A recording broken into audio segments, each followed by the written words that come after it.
Aquí, por favor. No me amenaces. La pistola ahí. La pistola ahí en el suelo. ¡Suelo! ¡Al suelo! Ahí, la pistola está ahí. La pistola está ahí en el suelo. La palas ahí. La palas ahí.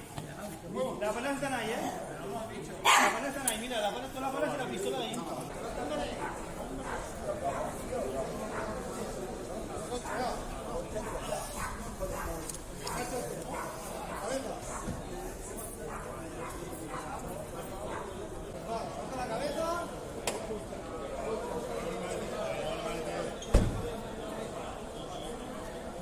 Dijeron, no me amenaces, oí como una cachetada, salí y ya estaba el hombre pues amenazando a los que estaban aquí, ya hablaron de una pistola, estaba su mochila en el suelo, se ve que la pistola se la habían tirado fuera, nada, y aquel amenazando y nada, llamaron a la policía, lo detuvieron y todo eso, pero se ve que el hombre este iba con la pistola por la calle.